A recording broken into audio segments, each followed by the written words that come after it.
Aldous Huxley यांनी 1931 साली लिहिलेली ब्रेव्ह न्यू वर्ल्ड ही कादंबरी आवर्जून वाचायला हवी. त्यावर चिंतन व्हायला हवे अशी ती आहे. गेल्या दीड शतकात विज्ञान तंत्रज्ञानात झालेल्या संशोधनामुळे माणसाला जीवशास्त्राची बरीच नवीन माहिती मिळाली आहे. त्याच्याकडील माहितीचा साठा खूप वाढलेला आहे. जेनेटिक्स, आर्टिफिशियल इंटेलिजन्स, इंटरनेट या विषयातील शोध तेव्हा लागलेच नव्हते.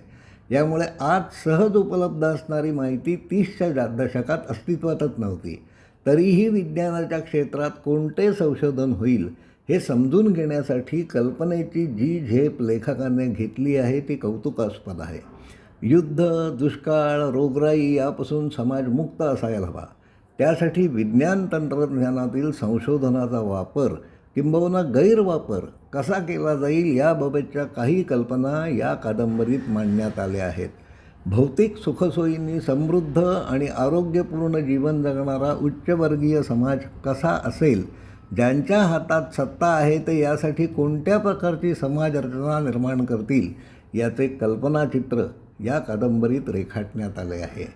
माणसाची घडण जैवरासायनिक अल्गोरिदमने घडलेली आहे. सुखदुःखांची रसायने मेंदूमधून सोडली जातात.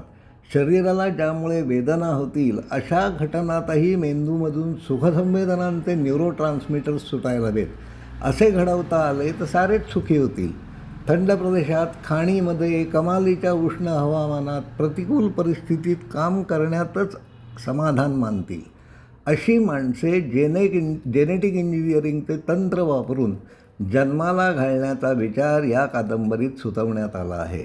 नशिबात जे काही आहे, वाट्याला जे काही आले आहे त्यामधून सुखसंवेदनांची भावना देणारी रसायने मेंदूतून सोडली जातील. अखेर मेंदूतून सोडले जाणारे न्यूरोट्रान्समीटरच तुमचे सुखदुःख ठरवीत असतात. संस्कार हे गर्भावस्थेपासून चालू होत असतात. अल्फा, सुपर अल्फात सुखी व्हावेत यासाठी कष्टाची कामे करणारे खालच्या श्रेणीतील डेल्टा, एप्सिलॉन प्रकारचे मजूर म्हणा किंवा माणसे म्हणा, मागणीप्रमाणे कारखान्यात जन्माला घाला. त्या कामातून त्यांना आनंदच होईल याचा संस्कार ते गर्भावस्थेत असतानाच त्यांच्यावर करा.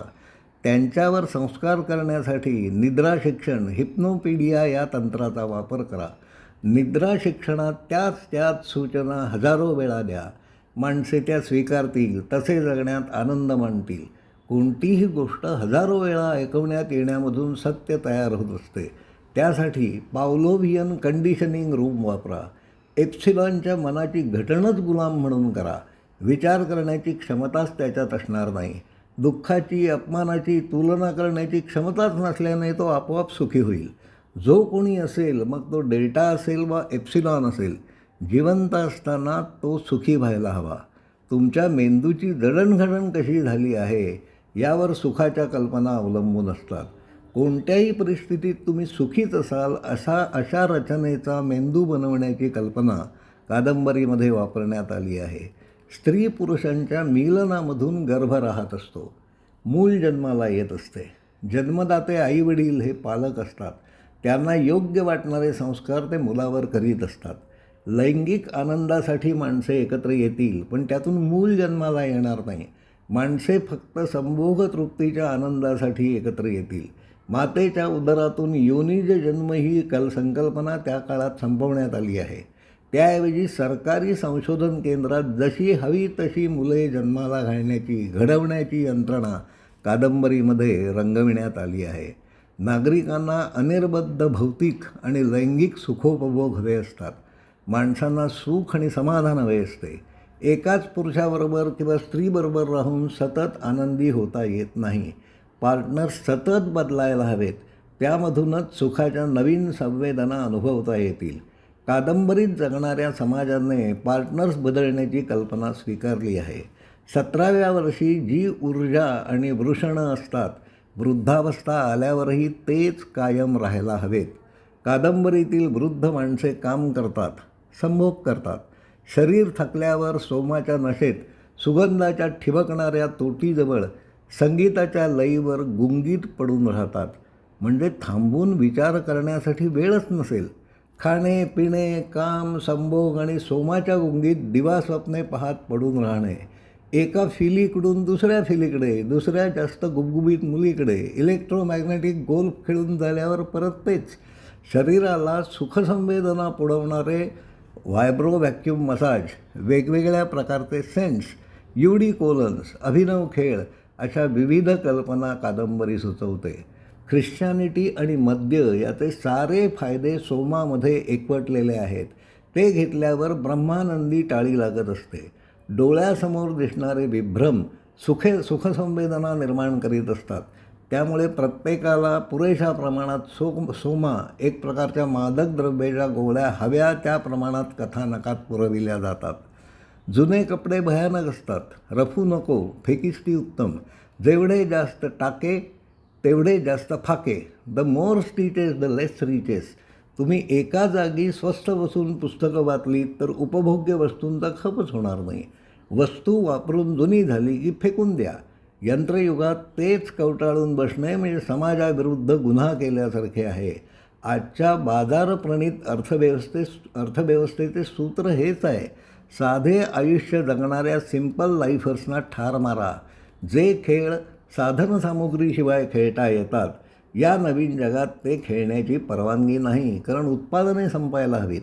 सामान्य माणसाला किंबहुना सुपर अल्फांना सुखसंवेदना देणाऱ्या वस्तू सतत मिळत राहतील याची व्यवस्था करा. सुखी जीवनासाठी बुद्धी, विशेष करून चौकस बुद्धी घातक असते. सारे काही मिळाल्यावर माणसे दुःखी होणार नाहीत. या समाजात बकाल घरे, त्यातून गर्दी करून राहणारी माणसे, भांडणाचे आवाज, सदस्यांचे तणावाचे संबंध नसतील, या कल्पनेवर ही कादंबरी आधारलेली आहे.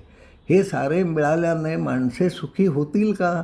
उच्चनीचतेचा संबंध शारीरिक आकाराशी असतो. अल्फा, गॅमा, डेल्टा, एप्सिलॉन या 4 प्रकारच्या माणसांना बर्नीमध्ये जन्माला घालणारी नवी जाती व्यवस्था सुचवणारे हे कथानक मुळातून समजून घ्यायला हवे. ही कादंबरी वाचल्यावर तुम्हाला काय वाटले हे कळवावे ही विनंती आहे. धन्यवाद.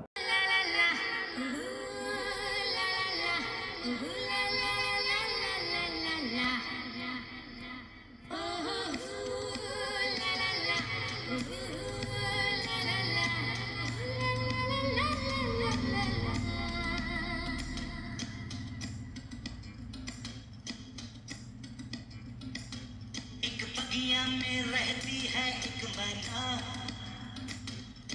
पूछती है कि बोलो क्या है कहना।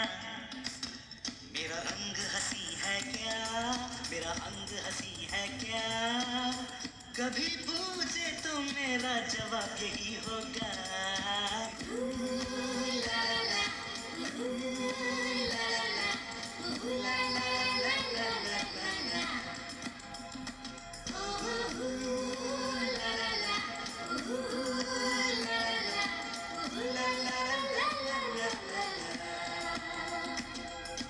एक है रास्ता, रास्ते में गाड़ी है, गाड़ी में है लड़की।